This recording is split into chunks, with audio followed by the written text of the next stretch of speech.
I'm going to tell you my cheating experience, or better said, a cheating scandal which never really became a serious scandal, but it's all about a game I played myself back in 2011 in Crete, Greek island. And it was a game I played with the black pieces in round 5 of the Heraklion Open against Sergey Kasparov. And, well, Mr. Kasparov, very strong player, but this is not the big Garry Kasparov. This is just not his brother. It's not a relative at all. I think it's a grandmaster from Belarus.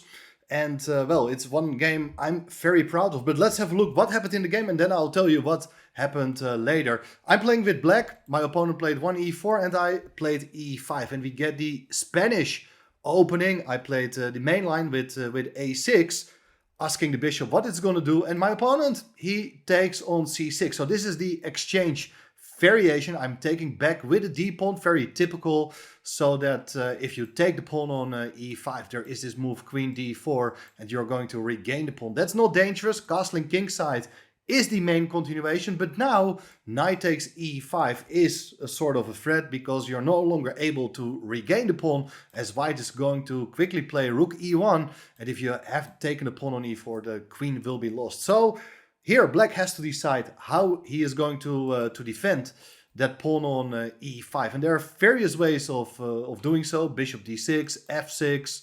You can even pin the knight with bishop g4. But I played here my bad line, the move queen e7, which was kind of new at that time. It's a move I've always enjoyed playing. On occasions, my opponents went for this exchange variation. It's a sideline, and of course it has its drawbacks, because, for instance, now the bishop on f8 cannot be developed. But my plan is very simple, that I would like to get out my bishop and castle queenside. And then we have a very sharp position with opposite castled kings. And I'm looking for a very intense battle with attacking chances for black as well. The main continuation is d4, which is a move I faced in 2 later games I played in 2012 and 2013. But in the game, Sergey Kasparov played here the move knight a3, just going for a slow developing move, not the critical move, but his idea is to get a knight to c4. But I play bishop g4, pinning that knight on f3, knight to c4, and I protect the pawn on e5 one more time with the move f6. I think that's a good move. He played the move knight e3, so he's dancing around the entire board with its knight to attack my bishop. There are various interesting moves. I can move the bishop back to e6. I can even play a move like h5 to protect the bishop. But I thought, let's maintain the pin. I was thinking this pin could be quite unpleasant for white. White played here knight f5. Another knight move in the opening. In general, I don't like white's strategy that much. But okay, he is gaining a tempo by hitting the queen. But my queen wants to move anyway. Now my pawn on e5 is well protected by its own pawn. The queen is no longer needed on e7, so the other pieces can be developed as well. And after d3, I castled queenside, so that's exactly what I was hoping for.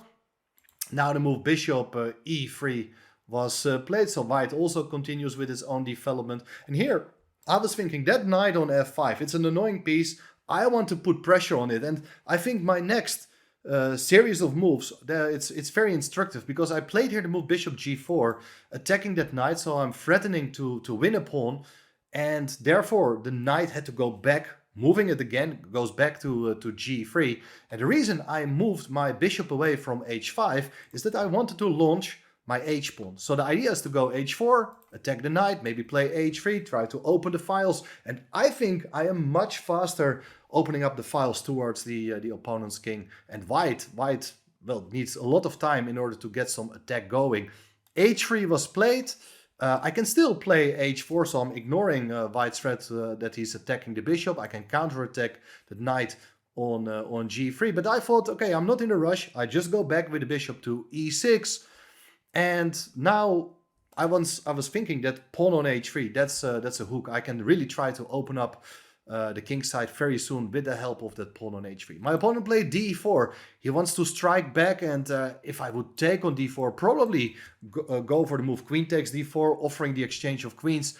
I'm not interested in that. I wanted to keep queens on the board, so I moved my queen away so that my rook is now opposing the queen on the d file. So therefore, queen c1 was played. It's not a very nice move, but you should understand that if queen goes to e2, there's bishop c4. That was my idea of placing the queen on f7, and the queen protects the bishop. I would win the exchange. So therefore, queen c1.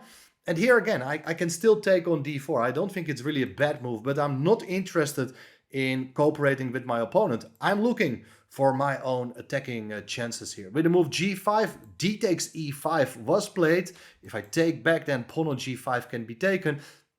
Therefore, the move g4 is on the board. And here we see the pawn is on h3. It's not in White's favor because the pawn on g4 cannot really be taken. If you do that, I'm going to take back, and if the knight goes away, then it's queen h7 and the h-file is open. That's leading to checkmate very soon or loss of material. So therefore, that pawn on h3 cannot capture the pawn. Otherwise, I'm going to take myself on h3, and that's what happened in the game. My opponent played here knight d4, but here I am the first to take on h3, and I'm about to take on g2, push my pawn to h4, maybe even further. White's king is already open. Knight takes e6. White trades off my attacking bishop. Queen takes e6. And now the queen is also protecting the pawn on h3. And here rook d1 was played. I think this is another very instructive moment in which I have a big decision to make whether I would like to go for the exchange of rooks or I'm going to decline it.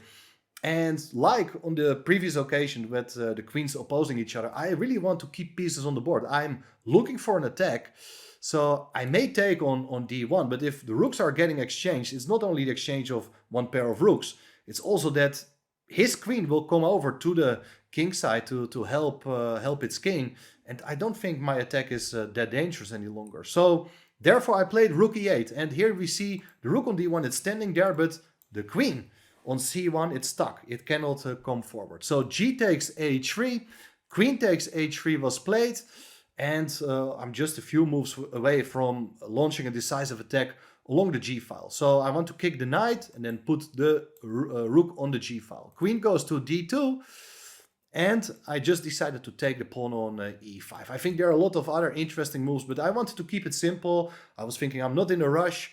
There's no queen d7 because my queen on h3 covers that check.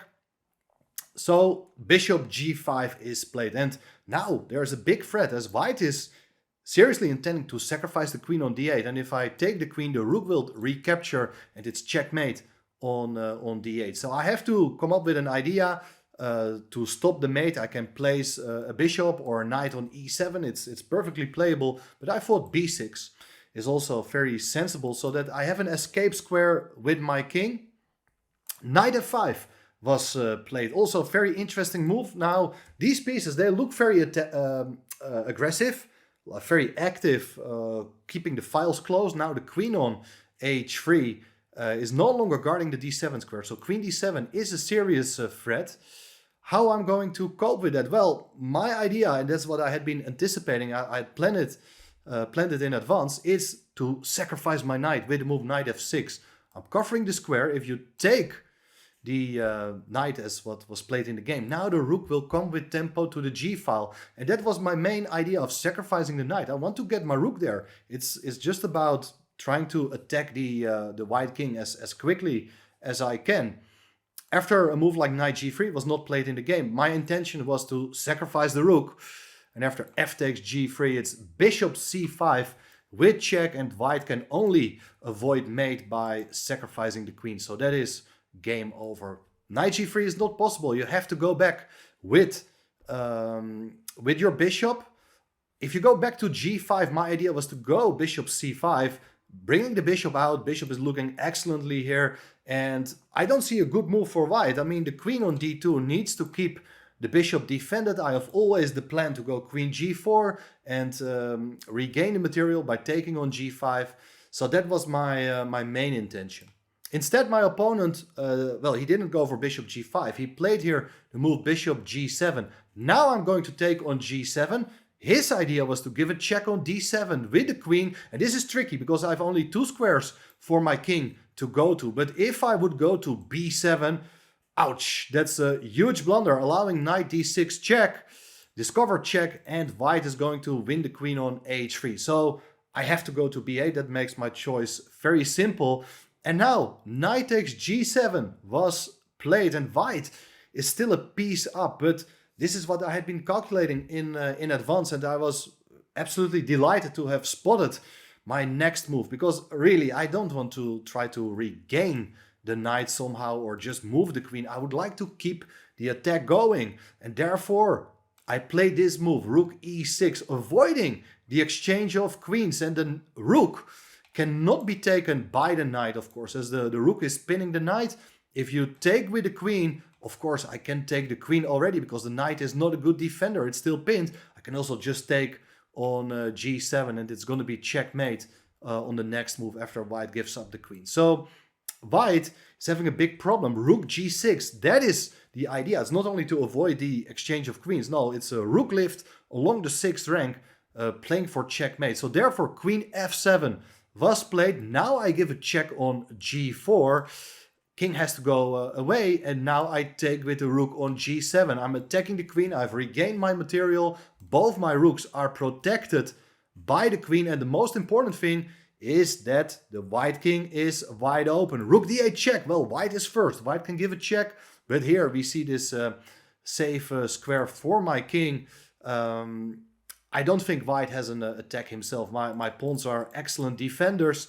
If you try to play for mate with queen f8, intending rook b8, rook a8, and get the queen over to b8, then my idea is to go queen g2, king e2, and pick up the pawn with check, and I will always find a way to secure my king or offer the exchange of pieces. So that's not a problem.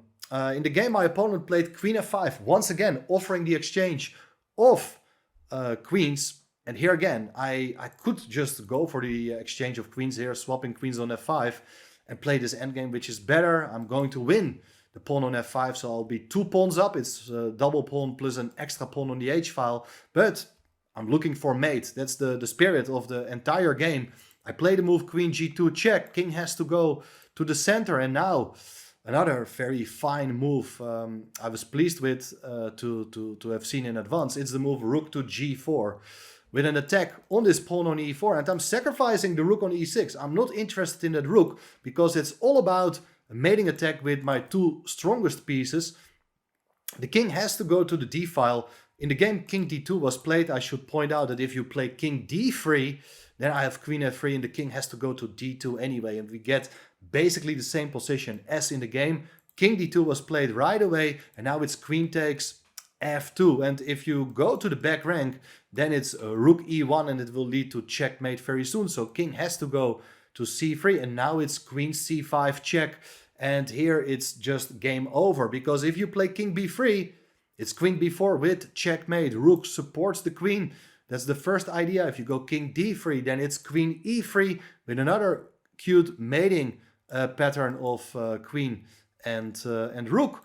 In the game there followed one more move, king d2, but I would play queen e3 anyway, and white resigned. After king d1, it is queen e1 with checkmate. So after this game I could tell all my friends that I've managed in my career to defeat Sergey Kasparov, and well, that sounds very good, of course, to beat Kasparov at least once in your life. Of course, there's a huge difference. He's just a normal grandmaster. I was at that time just an IM. So it was a nice, very pleasant victory for me. But the strange thing what happened after the game is that at the closing ceremony, I mean, after the game, first of all, we didn't analyze. My opponent was, of course, not very happy with his own performance. So we didn't have a chat afterwards. But we met at the closing ceremony, and he looked at me like, what is this? How is it possible that you started this tournament with 5 out of 5, and in your remaining games you scored only 1 out of 4. Well, I thought this was a small accusation towards my performance. I mean, I'm not a machine. I make mistakes. Even in this game, you can check. I made a number of not optimal moves, but I think it was a fine attacking game. That's how I'd like to play in general. So for me, it was a strange accusation. I mean, he didn't use that many words. I think his English is not too good to express him that clearly. But you know, this happens nowadays in chess, that you have a very bad game yourself, and people sometimes they tend to let their frustrations go sending their messages to opponents directly or indirectly.